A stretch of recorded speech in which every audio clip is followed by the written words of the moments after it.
ठीक है, स्क्वायर हो गया। तो हम लोग चैप्टर कौन सा पढ़ रहे थे? हम चैप्टर पढ़ रहे थे कौन सा? इकोसिस्टम। और अब तक इकोसिस्टम में हमने क्या कंप्लीट किया है? एक तो हमने इकोसिस्टम के टाइप कौन से होते हैं और इकोसिस्टम का स्ट्रक्चर क्या होता है, जिससे मैंने शायद कुछ यहाँ पे गलती कर दी थी। ये इसको आप चेंज करके क्या बोलना, ये वाला जो हम लोग क्या बोलते हैं कि जो रिवर होता है उसके आसपास का जो एरिया होता है ना, तो ये वाला जो एरिया होता है इसको बोलते हैं लिटोरल। चाहे तो आप इसको ऐसे याद रख लो, लिटोरल में टी आ रहा है, टी फॉर टेरेस्ट्रियल, है ना। तो पानी की एक्वेटिक बॉडी के आसपास वाला जो एरिया होता है, यहाँ पे कौन देखने को मिलते हैं ज़्यादा आपको? एम्फीबियंस, है ना। और ये वाला एरिया कौन सा हो जाएगा? दिस इज लिम्नेटिक, और इसको सॉरी बोला जाता है क्या? प्रोफंडल। प्रोफंडल, ये वाला करेक्शन कर लेना। तो कौन कौन सा हो गया? लिटोरल, लिम्नेटिक, प्रोफंडल, और लास्ट हो जाएगा कौन सा? बेंथिक। और बेंथिक का मतलब ही होता है बॉटम। कोई परेशानी? तो शायद अगर आपने देखा होगा कि इस जगह पे आपको ज़्यादातर एम्फीबियन देखने को मिलते हैं, है ना। पानी के आसपास वाले एरिया में क्या मिलेंगे? एम्फीबियंस। और इस वाले में आपको स्पीसीज अलग तरह की मिलेगी। यहाँ पे स्पीसीज आपको अलग तरह की मिलती है, और बॉटम के अंदर जो स्पीसीज होगी वो आपको अलग तरह की मिलेगी। तो ये क्या हो रहा है यहाँ पे? स्पीसीज का वर्टिकल डिस्ट्रीब्यूशन हो रहा है कि नहीं हो रहा है ना। और इसी को हम लोग क्या बोलते हैं यहाँ पे? स्ट्रेटिफिकेशन बोलते हैं। तो अब हम चैप्टर का मेजर पार्ट शुरू करते हैं, that is the function of ecosystem. तो इकोसिस्टम के क्या क्या काम होते हैं बताओ? इकोसिस्टम में एक तो होती है प्रोडक्टिविटी, दूसरा आपको देखने को मिलता है डिकम्पोजिशन, तीसरा है एनर्जी फ्लो, एंड चौथा आपको देखने को मिलेगा न्यूट्रिएंट रिसाइकलिंग, जो हटा दिया गया है अब नीट के सिलेबस से।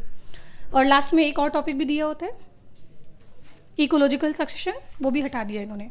ठीक है, तो हम लोग यहाँ पे फंक्शन में 4 होते हैं, पर 4 में से पढ़ेंगे कितने हैं? सिर्फ 3। ठीक है, तो शुरू करते हैं। नेक्स्ट टॉपिक कौन सा?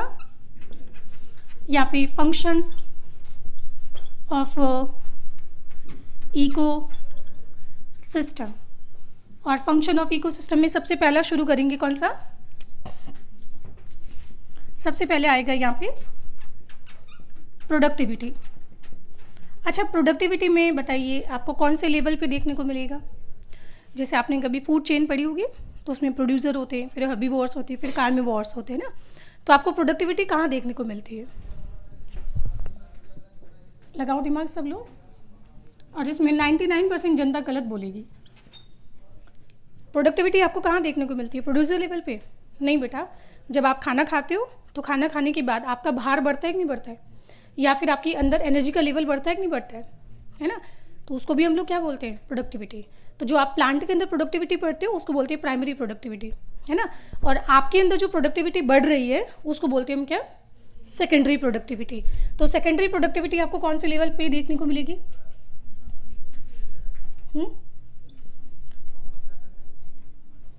तो ये होता है सेकेंडरी प्रोडक्टिविटी।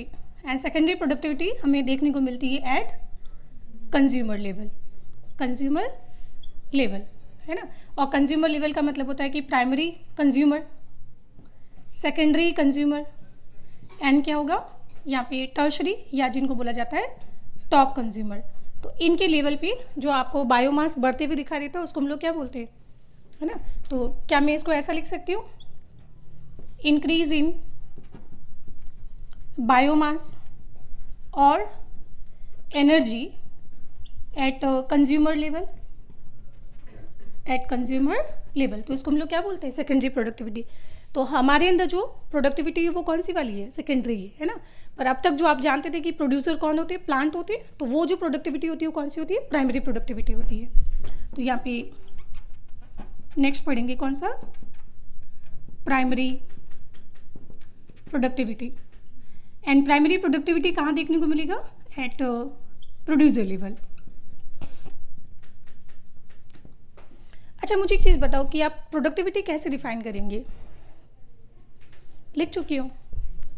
खाना खाने के बाद आपका एनर्जी लेवल बढ़ता है ना, उसको भी प्रोडक्टिविटी बोलते हैं। खाना खाने के बाद आपका भार बढ़ता है, उसको भी हम क्या बोलते हैं? प्रोडक्टिविटी। तो प्रोडक्टिविटी की यूनिट क्या हो जाएगी फिर? ये भी एग्जाम का इंपॉर्टेंट क्वेश्चन है, ध्यान रखना। तो प्रोडक्टिविटी की यूनिट या तो भार होगा या फिर एनर्जी होगा। या तो इसमें भार होगा या फिर इसमें एनर्जी होगा। और भार हम ज़्यादातर कौन सा लेते हैं, वेट कि ड्राई वेट? तो ड्राई वेट के रेस्पेक्ट में ना। चलो अच्छा, इसका फिर यूनिट क्या बनाऊँ मैं, बताओ, भार के बेसिस पे? तो आप बोलोगे ग्राम पर मीटर स्क्वायर पर ईयर। एक साल में 1 मीटर स्क्वायर में जितना वेट या बायोमास जो बढ़ता है, वेट बोलो या बायोमास बोलो एक ही बात है, तो उसको हम लोग क्या बोलते हैं? अच्छा, फिर एनर्जी के लिए यूनिट क्या हो जाएगा? तो इसके लिए हम यूनिट यूज़ करते हैं किलो कैलोरी। एनर्जी की यूनिट ही होती क्या है? Kilo calorie. किलो कैलोरी पर मीटर स्क्वायर पर ईयर। मैं फिर बोल रही हूँ बेटा, यूनिट जो है यहाँ पे एग्जाम के लिए इंपॉर्टेंट है, क्वेश्चन आते हैं यहाँ से, ठीक है। अच्छा, अब प्राइमरी प्रोडक्टिविटी मतलब आपको जो प्रोड्यूसर लेवल पे देखने को मिलेगी, तो बताइए सबसे मैक्सिमम और मिनिमम प्राइमरी प्रोडक्टिविटी आपको कहाँ देखने को मिलेगी? कॉमन सेंस की बात है, प्राइमरी प्रोडक्टिविटी मतलब फोटोसिंथेसिस ना। प्राइमरी प्रोडक्टिविटी मतलब क्या होता है? फोटोसिंथेसिस। तो सबसे ज़्यादा फोटोसिंथेसिस आपको कहाँ देखने को मिलता है? मैक्सिमम और मिनिमम। ज़मीन की बात करें तो ज़मीन पे सबसे कम इकोसिस्टम आपको मिलेगा कहाँ पे? डेजर्ट के अंदर। और ओशियन में बॉटम में, क्योंकि वहाँ पे लाइट जाती ही नहीं है, तो वहाँ पे फोटोसिंथेसिस होगा ही नहीं, अभी पढ़ा था हमने। तो यहाँ पे दूसरा आ जाएगा डीप ओशियन। और ज़्यादा आपको कहाँ देखने को मिलेगा? तो कोरल रीफ आपने सुना होगा, ट्रॉपिकल रेन फॉरेस्ट आपने सुना होगा, या फिर हम बात करेंगे इसमें शुगर केन फील्ड के अंदर, शुगर केन फील्ड। तो यहाँ पे प्रोडक्टिविटी आपको क्या मिलेगी? प्रोडक्टिविटी मतलब फोटोसिंथेसिस सबसे ज़्यादा देखने को मिलेगा। कोई परेशानी इसमें नहीं? अच्छा, अब प्राइमरी जो प्रोडक्टिविटी होती है इसके भी दो टाइप होते हैं।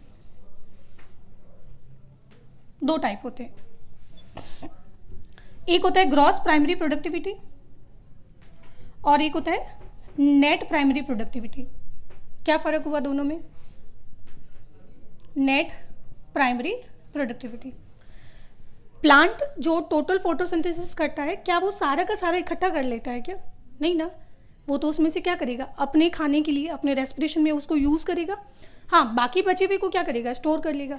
तो प्लांट ने जो टोटल फोटोसिंथेसिस करके जो खाना बनाया है उसको हम क्या बोलते हैं? ग्रॉस। ग्रॉस मतलब ओवरऑल, टोटल, तो इसको बोला जाएगा टोटल प्रोडक्टिविटी, है ना।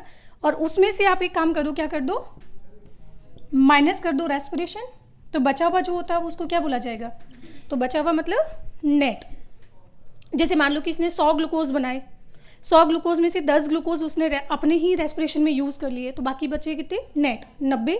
और 90 वो क्या करेगा? स्टोर कर लेगा। और यही बचा हुआ जो स्टोर्ड होगा, ये स्टोर्ड हम लोग क्या बोलेंगे कि अवेलेबल होता है किसके लिए? कंज्यूमर लेवल के लिए। हम लोग यही तो खाते हैं, जो प्लांट फूड स्टोर करता है वही तो खाते हैं ना। तो ये एनपीपी जो होता है वो अवेलेबल होता है किसके लिए? जी, मतलब कंज्यूमर लेवल पे। तो क्या मैं ऐसा बोल सकती हूँ कि फिर secondary productivity is equal to NPP minus R. आपने मान लो 90 ग्लूकोज खाए, 90 में से मान लो कि 10 ग्लूकोज आपने अपने रेस्पिरेशन में यूज़ कर लिए, तो बचे कितने? 80। तो 80 आपने क्या कर लिए? स्टोर कर लिए। तो समझ आ गया। और आप इमेजिन कर सकते हो कि कभी इसमें आर का फुल फॉर्म पूछा था नीट एग्जाम में। मुझे नहीं लगता बायोलॉजी में इससे सस्ता कोई क्वेश्चन हो सकता है। आर इज इक्वल टू क्या होता है? Respiratory loss. R is equal to respiratory loss. ये क्वेश्चन आया हुआ है शायद लास्ट टू लास्ट ईयर आया था क्वेश्चन। हाँ, लास्ट ईयर शायद ना, ये क्वेश्चन पूछा गया था। आर की फुल फॉर्म क्या होती है? आर इज इक्वल टू क्या हो जाएगा? Respiratory loss. तो देखो, GPP minus R is equal to NPP, NPP minus R is equal to SP. कोई परेशानी इसमें? अच्छा, अब यहाँ पे एनसीईआरटी में दिया हुआ है कि अफेक्टिंग फैक्टर्स, जीपीपी को अफेक्ट करने वाले कौन कौन से फैक्टर होते हैं? तो मत लगाओ दिमाग, जीपीपी है क्या? फोटोसिंथेसिस ना। तो कॉमन सेंस की बात है कि जो फैक्टर फोटोसिंथेसिस को अफेक्ट करते हैं वही तो जीपीपी को अफेक्ट करेंगे। तो अब आपने फोटोसिंथेसिस वाला चैप्टर पढ़ा है ना, तो वहाँ पे कौन कौन सी फैक्टर उसको अफेक्ट करते थे? बोलो। तो एक तो availability of CO2, availability of CO2 और अवेबिलिटी ऑफ लाइट और अवेबिलिटी ऑफ मॉइस्चर या फिर वाटर बोल दीजिए आप, और है very nice availability of temperature, और इसके बाद availability of nutrient in soil, nutrients in soil. अगर सॉइल के अंदर माइक्रो न्यूट्रिएंट्स सोडियम है ना, पोटेशियम और नाइट्रोजन सल्फर ये सब कम होगा तो क्या होगा, फोटोसिंथेसिस भी कम हो जाएगा उसमें है ना। मैग्नीशियम नहीं होगा तो प्लांट में क्लोरोफिल ही नहीं बनेगा, और क्लोरोफिल ही नहीं बनेगा तो फोटोसिंथेसिस की रेट भी कम हो जाएगी। एंड एक और चीज़ आती है इसमें,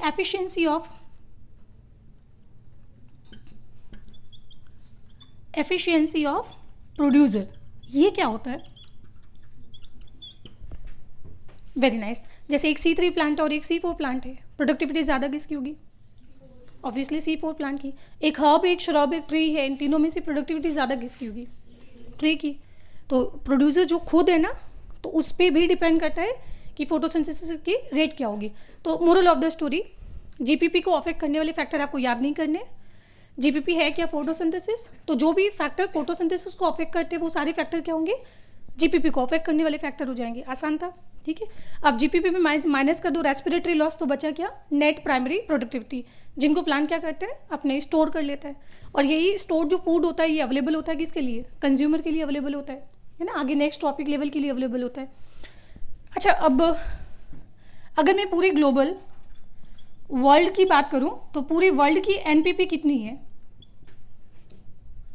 कोई बात नहीं, इधर देखिए आप। वर्ल्ड में भी अगर हम बात करें तो वाटर मतलब एक्वेटिक सिस्टम की, इन एक्वेटिक इकोसिस्टम और इन टेरेस्ट्रियल इकोसिस्टम। तो पता है टेरेस्ट्रियल इकोसिस्टम की प्रोडक्टिविटी कितनी होती है? 117, मतलब ये वाला होता है टोटल 170। आगे यूनिट क्या? Billion ton. बिलियन है बेटा, मिलियन नहीं। 170 बिलियन टन, उसमें से माइनस करो 117, कितना बचा? टाइम लगेगा। 53 कि 56? 53। फिर मैंने कुछ गलत लिखा है? हाँ, ये कितना होता है? 55 बिलियन टन्स पर मीटर स्क्वायर पर ईयर। नहीं सॉरी, मीटर नहीं, क्योंकि हम तो पूरे वर्ल्ड की बात कर रहे हैं ना, तो ये तो वर्ल्ड की हो गई। तो इतना होता है इसका, किसका? एक्वेटिक। हाँ, अब एक काम करो, माइनस करो इसमें से 115। तो ज़मीन की एक्वेटिक इकोसिस्टम कितना होता है ना? वो अभी ये वैल्यू याद रखना इंपॉर्टेंट है। 170, 55, 115, 170, 55, 115, 170, 55, 115 और आगे यूनिट बिलियन टन। और ये हम किसकी बात कर रहे हैं? पूरे वर्ल्ड के एनपीपी के बारे में बात करते हैं। अब मुझे बताओ कि हमारी धरती का तो 90% स्पेस तो ओशन ने ऑक्यूपाई कर रखा है। ओ सॉरी 70%। पूरे अर्थ का 70% तो पानी ने ऑक्यूपाई कर रखा है। ज़मीन का परसेंटेज कितना है? सिर्फ 30% है ज़मीन तो। पर अगर आप ध्यान से देखो तो ज़मीन की प्रोडक्टिविटी पानी की है ना प्रोडक्टिविटी से बहुत ज़्यादा है। जबकि हम जानते हैं कि एक्वेटिक इकोसिस्टम ज़्यादा होते हैं, बट फिर भी उसकी प्रोडक्टिविटी कम क्यों है? Why less productivity than terrestrial? क्यों?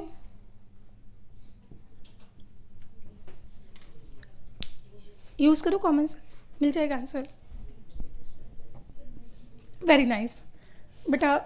पानी के अंदर जैसे जैसे आप नीचे जाओगे तो सनलाइट जो है वो कम होने लगती है। तो पहला हो जाएगा अवेबिलिटी ऑफ लाइट। जैसे जैसे बॉटम में जाएंगे तो डिक्रीज होती जाएगी।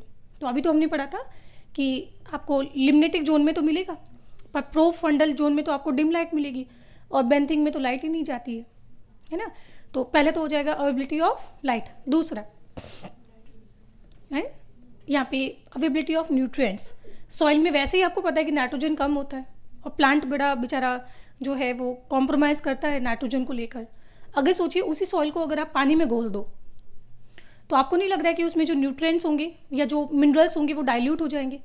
और डाइल्यूट होने की वजह से वहाँ पे उनको और भी कम मिलेगा नाइट्रोजन। तो इसी शायद आपने पढ़ा होगा कि इसी चीज़ को कंपनसेट करने के लिए ब्लू ग्रीन एल्गी ने एक नया तरीका निकाला, वो खुद ही नाइट्रोजन अपना फिक्स करती है ना। तो इसमें ध्यान रखना, ये भी ध्यान रखना, एग्जाम के क्वेश्चन है कि यहाँ पे एक्वेटिक इकोसिस्टम की, जबकि अर्थ का 70% स्पेस ऑक्यूपाई ही करता है ओशन, बट फिर भी टेरेस्ट्रियल इकोसिस्टम से आपको एक्वेटिक इकोसिस्टम की प्रोडक्टिविटी आपको कम देखने को मिलेगी। इसका रीज़न क्या होता है? पहला रीज़न हो जाएगा लेस